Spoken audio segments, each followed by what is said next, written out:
Hello everyone, it's your boy TerraKiller1 here, and today we are taking a crack at Studio Series 98 Cheetor Deluxe class. I forgot to have mentioned all of the classes in my previous views. I'm pretty sure Cheetor is a deluxe class anyway. No. Cheetor is a Voyager. Blur and Bumblebee are deluxe. And so I do have a few other deluxes I've not reviewed yet, but I'll get round to it. So let's get on with it. First off, let's look at the backdrop. The backdrop is from the scene we are first introduced to Cheetor, the very low river type in forest of Peru, which is where all the team go, and then they meet the Maximals. So this is my only studio series of the Rise of the Beasts movie, but when it comes out I shall try and get all the other ones, but they're so damn expensive. But I am going to try and get Mirage. I want Mirage, because I liked Mirage in the movie. I also want B, because B. Okay, that's enough backdrop. So, figure. So here is the figure of Cheetor. He looks very nice. I love the colouring. Although, I'm not sure if it's entirely accurate.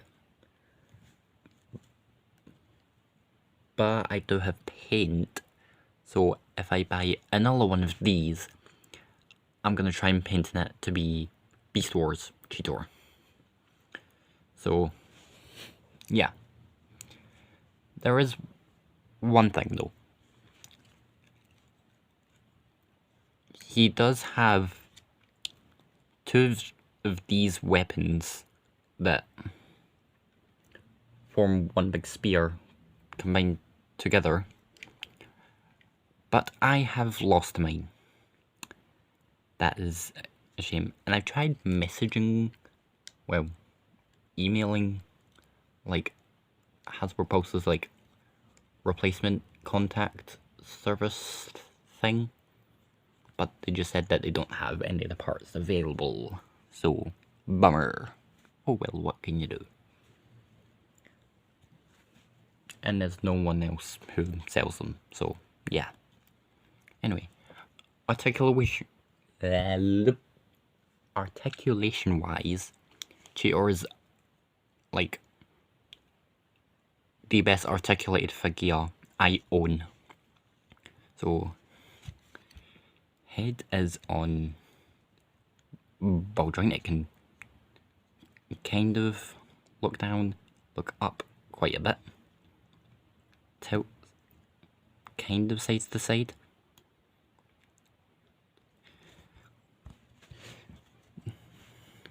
There is a swivel here at the shoulder, and then another pinned swivel here at the shoulder. So there's that joint, and then this joint. And as well, there's another one for the actual shoulder armor. So, and there's also a butterfly joint. But that's part of the transformation. But you can get really good posability. As you saw at the start, I had him holding this bit, which can clip in. There is upper arm rotation, that's a swivel. I do wish that was covered up, but I can understand why. There's a just below 90 degree. No, it looks like 90 degree, but it's like 89-degree angle or something. There is wrist articulation, and part of the transformation, the front paws of the Cheetor mode can move up and down. So he has like knuckle dusters. There is a waist rotation, which works pretty well. Leg can kick forward quite a bit, and if you move the butt flap and remove the weapon, can kick outwards that far. There is a lower thigh swivel here, and can go out that far. Pretty sure that's a 90-degree bend at the knee. And then it can go forwards knee, which isn't possible on a regular human. And there is a foot swivel, which goes quite far on both sides. So, not sure if anyone's done this yet, but Cheetor can stand very nicely and do the splits. And also his feet can kind of join together, so that's fun. And let me just put the weapon on him. That's what it looks like holding just one of the weapons. So yeah. Now on to transformation. So first thing you want to do for the transformation is, if he's holding the spear, just leave that to the side. Now here's what I like to do. I like to just move these up here and just prepare these first of all. So you want to move these around so that it's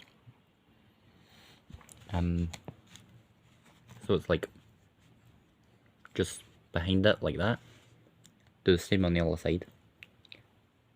Twist the hands around so that the front paws like this. Bring those forward. Do the same. And then just spin them out that way.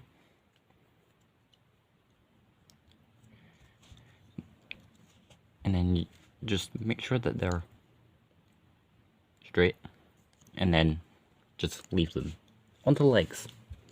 So legs would just twist around, bend so that he's like in a sitting position, and then unpeg this and then bring it up. This bit right here will clip into that peg hole right there. So if you just line it up, it slots in. Bring this bit, slot this, and then push that, and then bring that down. Just make sure everything lines up. Make sure it's all good. And then just do the same on the other side. Like so.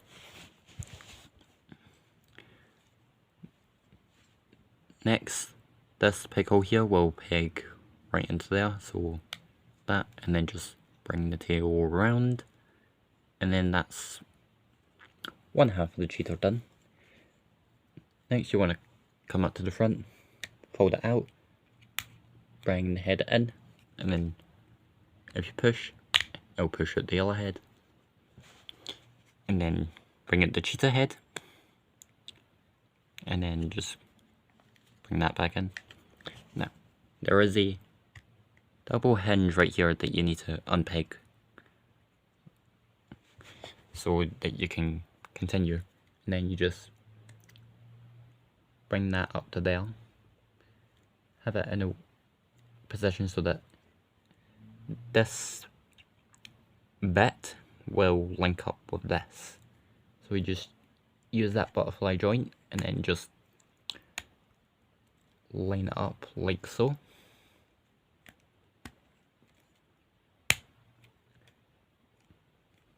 And then just fix everything, make sure that it's standing.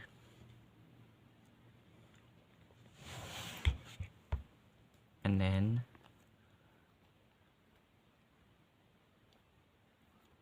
voila! Cheetah! Without as many spots.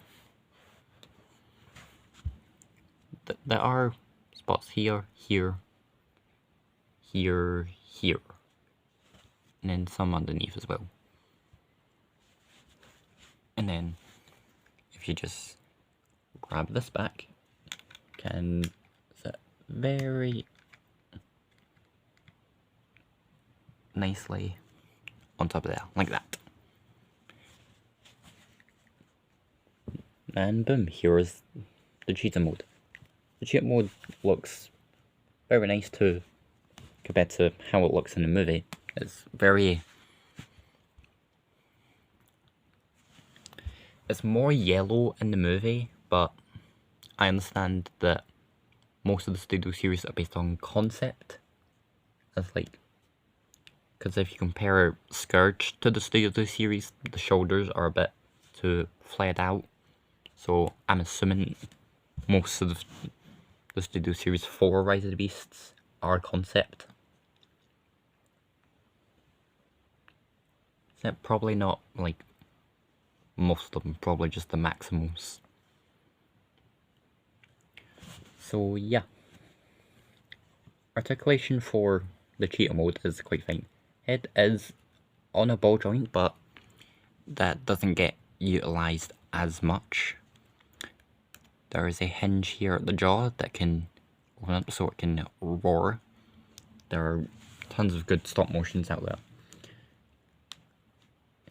This is the only arm movement, and then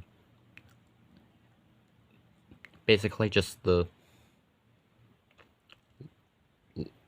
lower upper arm. There's no shoulder movement. It's just this upper arm swivel here, and then the rest of the arm is what you get for the front. Back though, it's pretty much the same. I can't go back that far. And it can just, these bits can move forward, so like, again, stop motion could work. But like, it can go like that, so it can, like, the cheat mode isn't very pausable as to much the robot mode, but the cheat mode is very fun. It's just a shame that I lost the spear weapon, but there's nothing you can do about that. So I shall change it back to robot mode to give my final thoughts. So my final thoughts on the figure is a glorious figure. It's just the articulation of the cheat mode just brings it down a smidge. That's it. If I was to give it like an actual proper rating, like out of 10, probably like an 8 or an 8.5.